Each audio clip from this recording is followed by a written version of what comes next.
Voilà, Mathilde Panot, suppression des quotas d'immigration, rétablissement de l'AME. Finalement, l'Assemblée nationale a refait un peu un texte proche de ce qui avait été proposé initialement. Est-ce que vous saluez la volonté de la majorité de vouloir trouver un texte le plus équilibré possible ? Alors pas du tout, d'ailleurs nous on conteste même le fait qu'il y ait un énième texte immigration puisque c'est la 22e loi sur l'immigration depuis 1990 et contrairement à beaucoup d'autres lois, ces lois n'ont jamais été évaluées sur le bilan de ce qui avait été décidé lors de ces lois. Pourquoi ? Parce que lorsqu'on parle d'immigration, la question n'est pas tellement de savoir ce que ça produit, mais de montrer, notamment à l'extrême droite et à la droite, on le voit bien ici, comment est-ce que le débat est tiré par ces idées qui sont propagées malheureusement très fortement dans le champ politique, de montrer qu'on fait quelque chose pour dire qu'on a fait quelque chose. Il n'y a pas de sincérité du débat pour vous ? En fait, c'est même pas un problème de sincérité du débat, c'est que est en train de se propager par cette loi immigration des paroles qui sont des paroles xénophobes, qui sont des paroles racistes. Je ne sais pas si vous avez entendu, par exemple, le sénateur Reconquête au Sénat qui expliquait... Stéphane Ravier. Qui expliquait que, par exemple, on ne pouvait pas naître comme un veau dans une écurie et devenir un cheval. Je vous laisse apprécier la qualité de cette intervention. Donc, vous avez... des paroles racistes qui s'expriment comme ça. Et surtout, vous avez une absence totale de vision globale de ce qui est en train de se passer dans le monde. Nous ne sommes pas, contrairement à ce qui est dit en France, sous un flux migratoire ou une submersion migratoire. Je rappelle que la plupart des migrations dans le monde sont des migrations sud-sud, avec des pays du sud, bien plus pauvres que les nôtres, qui accueillent beaucoup plus de gens que nous. Ça, c'est la première chose. La deuxième chose, c'est que l'extrême droite, la droite, et même parfois les macronistes, qui sont les premiers à pointer du doigt les exilés de ce pays, eh bien, sont ceux aussi, et ce sont des hypocrites pour cela, qui adorent les traités de libre-échange, qui détruisent les agricultures vivrières, qui acceptent que l'État fabrique des sans-papiers, et c'est le problème avec la régularisation, on va reparler, oui. Mais notamment parce que, comme vous avez des corps préfectoraux qui ne peuvent pas suivre, à la fin, vous vous retrouvez avec des gens qui étaient en situation régulière, qui deviennent en situation irrégulière. Alors, selon vous, il n'y a pas de chaos migratoire, mais quand même, quand certains étrangers dans notre pays, qui sont condamnés pour des crimes ou des délits, ne peuvent pas être expulsés car ils bénéficient de protection. Est-ce que, selon vous, c'est un problème ? Mais écoutez, vous avez plusieurs choses. D'abord, il y a déjà des dispositions pour pouvoir expulser des gens lorsque la loi n'est pas respectée. Ça existe déjà. Il n'y a pas besoin d'une énième loi pour ça. Ça, c'est la première chose.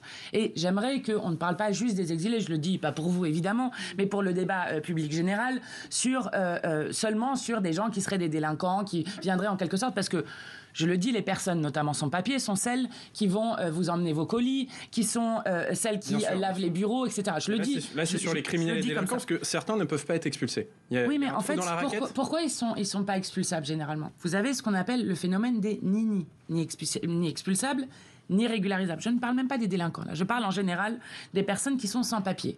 Donc, ils ne sont pas expulsables parce que soit les pays dont ils sont originaires sont des pays considérés comme non sûrs, et je pense que tout le monde ici est d'accord pour dire qu'on ne va pas renvoyer quelqu'un en zone de guerre, ou ils ne rentrent pas dans les critères de régularisation, et ça c'est l'autre problème, et donc vous vous retrouvez avec des situations où des gens vont passer jusqu'à 90 jours dans des centres de rétention administrative, souvent en n'ayant absolument rien fait, si ce n'est de ne pas avoir les papiers en règle, et donc vous vous retrouvez dans une situation qui est une impasse.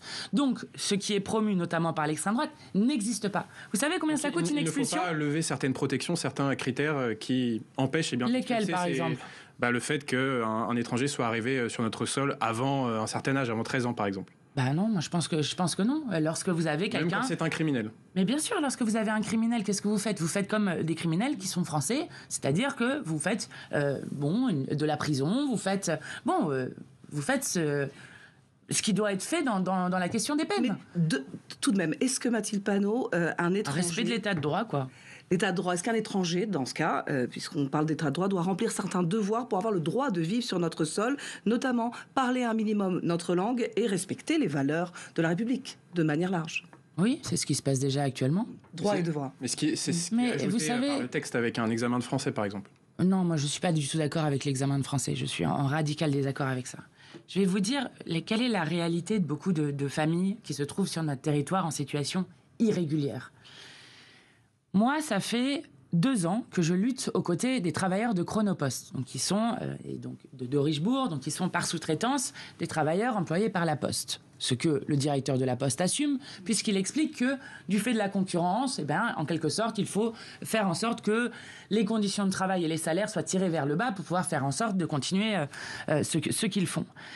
L'État est actionnaire majoritaire avec la Caisse des dépôts de la Poste. Donc, l'État sait ce qui est en train de se passer, puisqu'il y avait déjà eu 73 régularisations en 2019, connaît la situation et pourtant accepte que des entreprises par sous-traitance comme la Poste emploient des travailleurs sans papier. Ceci s'appelle de l'exploitation. Et moi, ce que j'ai envie de dire à celles et ceux qui nous regardent, plutôt que de voir les exilés comme un problème, c'est de dire que tout ce qui est fait pour les droits des personnes étrangères de ce pays est quelque chose qui aide l'ensemble du pays.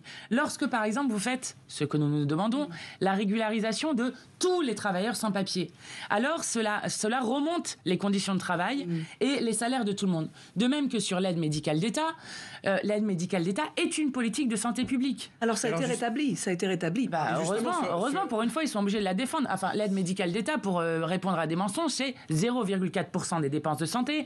Et sur les cas de fraude qui avaient été examinés, c'est 0,06% de 0,4%. Et alors pourquoi les Insoumis ne défendent pas l'article du projet de loi qui prévoit, en tout cas qui prévoyait initialement, une régularisation automatique des travailleurs sans papier dans les métiers en tension, alors que à gauche, des communistes, des socialistes et l'aile gauche de la majorité défendent cet article initial? Parce que nous défendons la régularisation de tous les travailleurs sans papier. Je vais vous expliquer, il y a deux choses qui nous posent problème dans la version qui est actuellement discutée.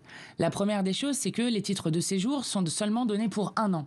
Si vous parlez à qui que ce soit en préfecture, quel que soit le niveau de responsabilité, des préfets jusqu'aux équipes, vous comprenez que, vu le manque de moyens qu'ont les préfectures aujourd'hui, eux-mêmes demandent à ce qu'on passe plutôt à des titres de séjour de 5 ans, de 10 ans, qui permettent justement que l'État ne fabrique pas des sans-papiers du fait de l'absence de réponse qui puisse être faite. Ça, c'est la première chose. La deuxième chose, c'est que vous allez avoir donc une liste de métiers en tension qui, du jour au lendemain, pourra être changée, et donc, du jour au lendemain, remettre des gens dans une irrégularité. Et donc, vous avez, avec cet article-là, une idée d'un travailleur un peu jetable qui serait utilisé, que nous réfutons. Et donc, je le redis, nous battons pour la régularisation de tous les travailleurs sans papier. Alors Mathilde Panot, l'ambiance est assez houleuse en commission des lois. Durant l'examen du texte, le député insoumis, Ugo Bernalicis, a provoqué une altercation avec un autre député. Il lui a attrapé le bras. Ugo Bernalicis demandait une suspension de séance pour pouvoir assister dans l'hémicycle à la discussion de vos textes LFI. Est-ce que pour vous, votre député a dérapé? Monsieur Bernalicis. Alors, Ugo Bernalicis s'est levé, à part l'effort, n'a été violent avec personne. Ça, c'est la première des choses. Deuxième chose, lors de notre niche parlementaire, il pose... Attraper le bras, c'est pas violent. Attraper le bras d'un collègue, c'est pas violent. Écoutez, moi, j'étais pas là parce que j'étais en niche parlementaire, mais pour moi, Ugo Bernalicis s'est levé, à part l'effort, et a notamment exigé, parce que ça, c'est une question de fond qui est posée. La question de fond, c'est pourquoi est-ce que lors des niches parlementaires, je rappelle que c'est le seul jour dans l'année dont on peut choisir l'ordre du jour, il y a des commissions qui se tiennent en même temps, ça c'est la première question. Et puis surtout, on avait commencé un texte qui dépend de la commission des lois et donc des commissaires aux lois, et il y avait un engagement à ce que ça soit arrêté pour que tous les commissaires aux lois puissent être en hémicycle. Une sanction, Ugo Bernalicis? On verra. Vous savez, il y a Brune Pivet et la présidente de l'Assemblée qui a donné le plus de sanctions de toute l'histoire de la Ve République. Donc... Alors on va parler des textes justement qui étaient à l'ordre du jour, puisqu'effectivement vous avez disposé de l'ordre du jour de 9h à minuit, et deux propositions de loi que vous avez défendues et ont été adoptées, l'une pour créer une commission d'enquête sur les risques naturels en Outre-mer et l'autre pour réinstaurer un accueil physique dans les services publics, adopté par 122 voix contre 29, texte porté par Daniel Obono. Écoutez. Les outils numériques sont porteurs de progrès dans de nombreux domaines. Par contre, lorsqu'elle participe de politiques de restriction budgétaire et s'accompagne du recul des implantations territoriales, la numérisation des services publics conduit à des ruptures d'accès aux droits pour une part non négligeable de la population, notamment pour les personnes les plus précaires qui sont confrontées aux démarches les plus complexes. Voilà, votre texte a été adopté contre l'avis du gouvernement qui rappelle que de nombreuses maisons France Service ont été créées depuis 2019. Qu'est-ce que vous lui répondez ? Alors, la première chose, c'est que je crois que c'est une victoire très importante que la victoire sur ce texte, y compris parce que les services publics sont le patrimoine de celles et ceux qui n'ont rien dans ce pays, et que la dématérialisation accompagnée, non pas juste toute seule, mais accompagnée de la disparition des accueils physiques et donc de la possibilité de parler à un être humain, met gravement en danger l'égalité des citoyens devant la République. On parle de 20% de personnes dans ce pays qui ont du mal à accéder aux services publics. Et je le rappelle, il y a 8 millions de personnes qui sont en situation d'électronisme dans ce pays. Donc c'est un texte qui est extrêmement large. Il se trouve que si cela a été adopté, et d'ailleurs les macronistes n'ont pas osé voter contre, si ce texte a été adopté, c'est parce que chacun sait que cela répond à une réalité du pays, et que ça soit dans des zones rurales, dans des quartiers populaires, un peu partout, vous avez un effondrement du service public tel et une réduction du nombre d'agents des services publics qui fait que, je crois, ils n'ont pas réussi à empêcher que cette proposition de loi passe. J'en suis très heureux, j'espère qu'elle passera au Sénat et qu'elle pourra s'appliquer réellement pour obliger à avoir une réouverture des guichets physiques. Et justement, est-ce que vous avez des garanties de vos collègues sénateurs de gauche qui pourraient reprendre votre texte? Et qu'est-ce que vous dites à la majorité de droite du Sénat pour qu'elle l'adopte?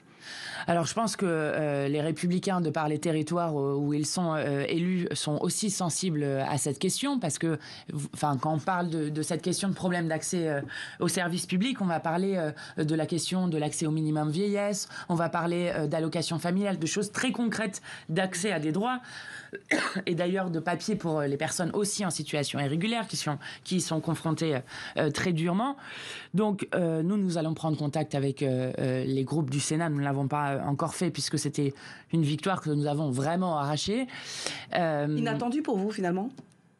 On va dire que j'avais bon espoir de commencer la journée par la victoire sur la commission d'enquête sur les risques majeurs en Outre-mer, qui est là aussi un thème très large. Mais je n'étais pas sûre qu'on arrive ensuite en arracher d'autres. Un mot et donc c'est une sur cette belle victoire. commission d'enquête que vous souhaitiez, on vous a entendu dans l'hémicycle, vous avez félicité que l'Assemblée nationale adopte le principe de cette commission d'enquête sur la gestion des risques naturels en Outre-mer. En quoi ces risques sont-ils aujourd'hui mal gérés par l'État? On parle de tornades, de cyclones. En quoi l'État a-t-il failli? Alors l'État a failli, mais en fait c'est un débat de société beaucoup plus large qu'on devrait mener. Je crois qu'aucun État au monde aujourd'hui n'est à la hauteur du plus grand défi de notre siècle, qui est le dérèglement climatique et la crise écologique.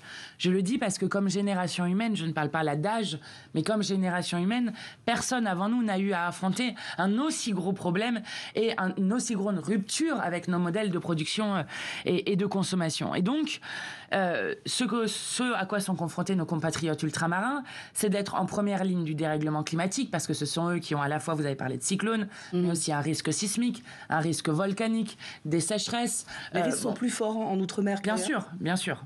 Et puis en plus, vous avez beaucoup des territoires ultramarins qui sont des territoires insulaires. Pas tous, pas la Guyane, ce serait bien de le rappeler à Emmanuel Macron. Mais le fait d'être insulaire, la montée des eaux qui a atteint déjà certaines communes, je pense notamment en Martinique, est un problème auquel ils vont être confrontés en premier.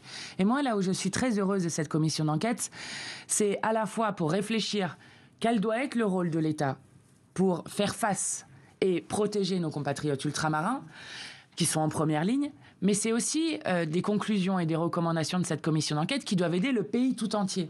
Parce que ce à quoi ils sont aujourd'hui confrontés, nous y sommes déjà confrontés, mais nous y serons encore plus confrontés à l'avenir en Hexagone. Et donc, c'est en quelque sorte faire œuvre d'intérêt général et faire en sorte qu'on apprenne de la France des océans.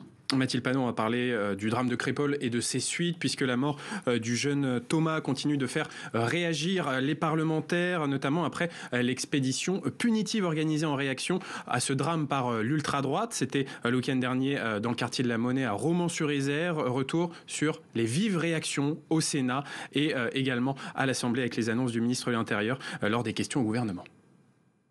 Mardi, devant les députés, Gérald Darmanin affiche sa fermeté. Il va dissoudre les groupuscules d'extrême droite, auteurs de violences après la mort de Thomas à Crépol.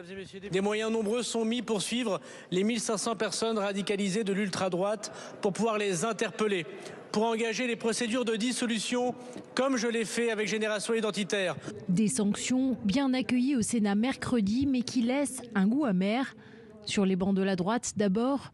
Pour Bruno Retailleau, la réponse du gouvernement n'est pas suffisante. Il ne faut pas que l'exécutif se réfugie derrière, justement, ces groupes d'extrême droite pour échapper à la vraie signification de Crépol. Quand vous écoutez les gens sur place, ce qu'ils veulent, eux, c'est que la France silencieuse, celle qui ne crée pas de problème, celle qui élève ses enfants sans haine des Français, puisse être reconnue et que justice soit faite. Pour la gauche non plus, la dissolution des groupuscules d'extrême droite ne suffit pas. Yann Brossa demande des sanctions d'inéligibilité contre ceux qui instrumentalisent ces groupes et font de la récupération politique. Derrière ces mobilisations, il y a en réalité des donneurs d'ordre et des responsables politiques qui créent ce climat de guerre civile. Je vise par exemple Marion Maréchal, je vise Éric Zemmour, je vise Marine Le Pen. Le sang de Thomas était encore chaud que ces gens-là passaient leur temps à créer ce climat de guerre civile et à faire du racolage électoral. La dissolution des groupuscules sera prononcée mercredi 6 décembre lors du prochain Conseil des ministres. Mathilde Panot, est-ce que le gouvernement est assez ferme avec ces groupuscules d'ultra-droite ? Je crois que, nous, on avait alerté dès 2019 en demandant une commission d'enquête, donc sur notre droit de tirage, sur la question de la lutte contre les groupuscules d'extrême droite. Je crois non seulement que le gouvernement n'a pas pris la conscience de ce qui est en train de se passer, et notamment des seuils qui sont franchis dans notre pays, et du danger que représente l'extrême droite dans ce pays, avec des groupuscules qui se sentent en forte impunité, notamment parce que, par exemple, quelqu'un comme M. Ciotti a du mal à condamner l'expédition punitive raciste qui a eu lieu à Romans-sur-Isère, mais aussi parce que des responsables politiques, je pense notamment à M. Zemmour, qui ne cesse d'expliquer que l'islam n'est pas compatible avec la République française, autorise ce type de parole. Je rappelle qu'à Romans-sur-Isère, il criait islam hors d'Europe. Donc, il y a une forme d'impunité qui est en train de se créer autour de ces groupuscules et il faut prendre la conscience de ce qui est en train de se passer. Donc, le fait que la justice puisse prononcer des dissolutions administratives est une bonne chose. Mais par exemple, je n'ai pas eu la réponse à une question que nous avons posée.